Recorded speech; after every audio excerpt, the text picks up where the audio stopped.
मैं चाहता हूँ कि आप सभी लोग ईयरफोन्स ले लें और आँख बंद करके ये मेरी पूरी बातों को ध्यान से सुनेंगे। अकाउंटिंग चैलेंज मतलब ये एक इनिशिएटिव है जिसमें मैं चाहता हूँ कि आप सब अकाउंट्स को शांति से थोड़ा सा हल्का सा म्यूजिकल बैकग्राउंड के साथ फील करके उसको रिकॉल करें, रिकलेक्ट करें। हम रिवाइज नहीं कर रहे। रिवीजन मतलब विजन देखना, वापस से देखना। हम देख नहीं रहे, हम रिकलेक्ट कर रहे कि हमने अभी तक क्या क्या पढ़ा। तो कुछ नहीं दोस्तों, मैं बोलते जाऊँगा, आपको सिर्फ आंखें बंद करके सुनना है और मेरी बातों को ध्यान से कनेक्ट करना है। मैं जो बोलूँगा आपको वो सारी चीज़ें किससे कनेक्ट करनी है? जो मेरे 2 लेक्चर्स हुए उससे। सबसे पहले लेक्चर में अपन ने बेसिक पढ़ा था। अपन ने स्टार्ट किया था बुक कीपिंग अकाउंटेंसी के डिस्कशन के साथ। अकाउंटिंग की जब बात आती है हम हमेशा बिजनेस के पॉइंट ऑफ व्यू से सोचते हैं। और बिजनेस मतलब क्या? Buying and selling of goods and services.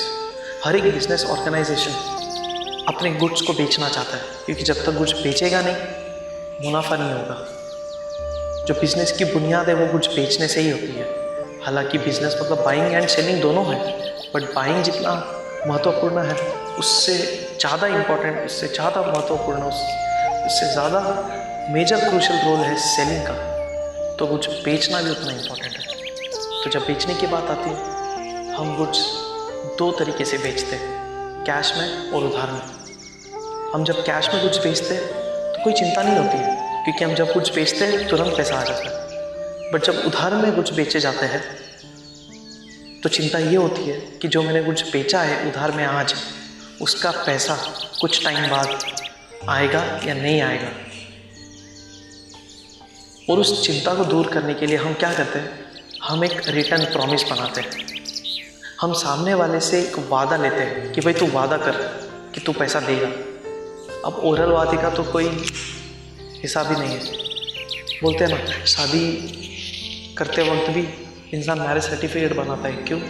भाई वादा रिटर्न होगा तो बेस्ट है। तो रिटर्न में हम वादा लेते हैं सामने वाले से और उसको बोलते हैं तू वादा करना कि तू मेरे को पैसा देगा समय पे।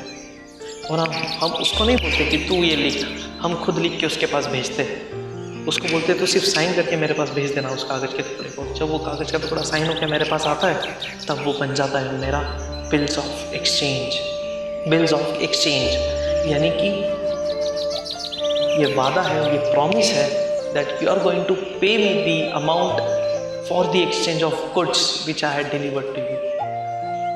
तो दोस्तों, ये बिल्स ऑफ एक्सचेंज की जर्नी को हमको अकाउंट्स में पढ़ना है और ये बिल्स ऑफ एक्सचेंज की जर्नी को हम जर्नल एंट्रीज के थ्रू करने वाले हैं। तो आज अपन ने पहला क्वेश्चन देखा। पहले क्वेश्चन में अपन ने सोनू और कमलेश 2 कैरेक्टर्स देखे। पूरा एनिमेशन के थ्रू अपन ने पढ़ा। पहले क्वेश्चन में बोला ये गया था कि you have to pass journal entries in the books of Sonu. जैसे ही बोला कि जर्नल सोनू के बुक्स में है, हमने एक फैसला कर लिया तुरंत कि हम सब किसके पॉइंट ऑफ व्यू से सोचेंगे? सोनू के। ये अकाउंट्स का नियम है दोस्तों। जब भी क्वेश्चन में दिया होता है in the books of Sonu या in the books of so and so, तो हमेशा हम वो सोनू या वो सो एंड सो के पॉइंट ऑफ व्यू से ही सोचेंगे। ये हमेशा याद रखिएगा, तो काम बहुत आसान हो जाएगा। अकाउंटिंग करना बहुत आसान हो जाएगा। तो दोस्तों, आज अपन ने देखा इस क्वेश्चन को। आप प्रेजेंटेशन पीपीटी को, मेरे स्क्रीन को रिकलेक्ट करिए, विजुअलाइज करिए आपके आंखों के सामने। आपकी आंखें बंद है, सिर्फ आपको इमेजिन करना है और आपको इमेजिन होगा, आपको विजुअलाइज होगा कि प्रेजेंटेशन स्क्रीन पर लेफ्ट साइड में सोनू थी, अपनी दुकान लेके बैठी थी और उसके सामने राइट साइड में कमलेश था। क्वेश्चन में बोला था सबसे पहले सोनू ने गुड्स सोल्ड किया। Sonu sold goods to Kamlesh. Sonu हम हैं तो हमने समझ लिया कि भाई अपन ने गुड्स बेचा कमलेश को 10,000 रुपये का। तो हमने बोला गुड्स गया, तो हमने एक्शन किया। एक्शन किया, जैसे ही गुड्स गया तो बन गया सी से बन गया क्रेडिट, और क्रेडिट का अर्थ जर्नल में होता है टू, तो हमने लिख दिया टू। अब हमने क्या बेचा? गुड्स। तो गुड्स गया तो गुड्स को सी, गुड्स को क्रेडिट, गुड्स को टू, तो to goods account. But to goods नहीं, हम लिखते हैं टू सेल्स अकाउंट, कि गुड्स एक ज़माने में बहुत पहले लिखा करते थे, बट धीरे धीरे इम्प्रोवाइज करने के बाद हमने टू सेल्स कर लिया। बेचा तो सेल्स, खरीदा तो परचेस, तो हमने लिख दिया टू सेल्स अकाउंट। अब हमने ये बेचा किसको? कमलेश को, तो हमने लिख दिया Kamlesh's account debit, Kamlesh apostrophe S. बहुत सिंपल है। 10,000 का नरेशन लिख दिया बीइंग गुड्स सोल्ड। कमलेश को डेबिट करने का वजह क्या था? हमने कमलेश को कुछ बेचा है तो कमलेश को कुछ मिला है, तो कमलेश ने कुछ रिसीव किया है, तो रूल बोलता है डेबिट द रिसीवर, इसलिए कमलेश को डेबिट किया।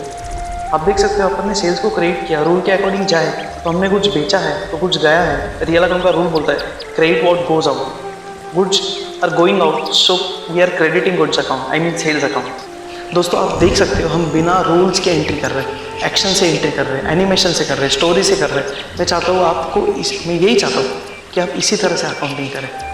रूल्स तो ठीक है यार, वो नॉलेज के लिए बस है, बट एक्चुअल में काम करने के लिए ये चीज़ें जब आप ऐसे फॉलो करोगे तो इससे बहुत काम आसान हो जाएगा। इसके बाद आपने देखा कि क्या हुआ था, गुड्स बेचने के बाद बिल बनाया गया। दोस्तों अपन ने गुड्स कब बेचा?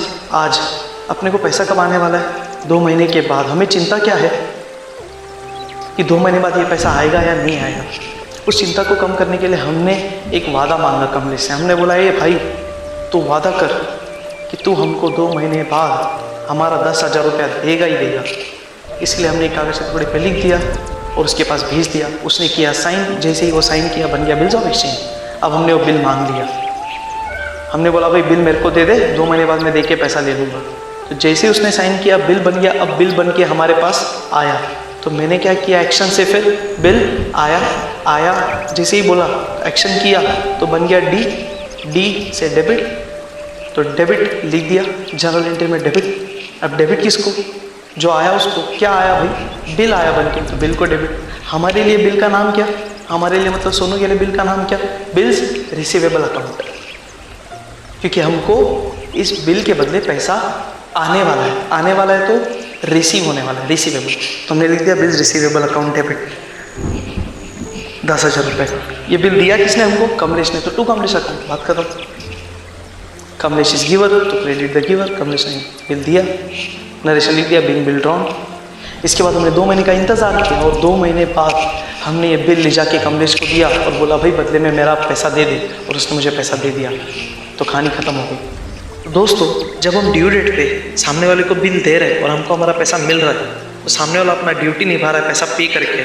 तो जब वो पैसा पे कर देता है लास्ट डेट पे, ड्यू डेट पे, तब हम बोलते हैं कि बिल हमारा हो गया ऑनर हो गया, यानी कि ड्यू डेट पे हमको पैसा मिल गया। तो हमने बिल दिया और पैसा लिया, तो हम एक्शन के साथ क्या बोल रहे हैं? बिल गया, see credit to bills receivable account. Bill गया ना, तो हम क्या बोलेंगे? बिल गया तो टू बिल्स रिसीवेबल अकाउंट। हम बोलेंगे ऐसा टू बिल्स पेएबल अकाउंट? नहीं, हमारे लिए तो बिल्स रिसीवेबल ही है, चाहे बिल आए या बिल जाए, हमारे लिए हमेशा बिल्स रिसीवेबल ही कहलाएगा। तो हमने बिल दे दिया और उसके बदले में हमने पैसा लिया। तो हमने क्या बोला? पैसा आया, तो पैसा आया डी डेबिट पैसा मतलब कैश और बैंक अकाउंट डेबिट 10,000 रुपये का नरेशन बन गया बीइंग बिल ऑनर। इसी के साथ पहला क्वेश्चन हुआ और हमने बेसिक समझ लिया कि बिल्स ऑफ एक्सचेंज की ज़रूरत क्यों है, और ज़रूरत होने के बाद उसका अकाउंटिंग में क्या रोल है, क्योंकि बिल बनता है, जाता है, आता है, उसके बदले में पैसा आ रहा है, जा रहा है, इसीलिए अकाउंटिंग करना बहुत ज़रूरी है बिल्स ऑफ एक्सचेंज का, और वो हम कर रहे हैं। Thank you so much guys.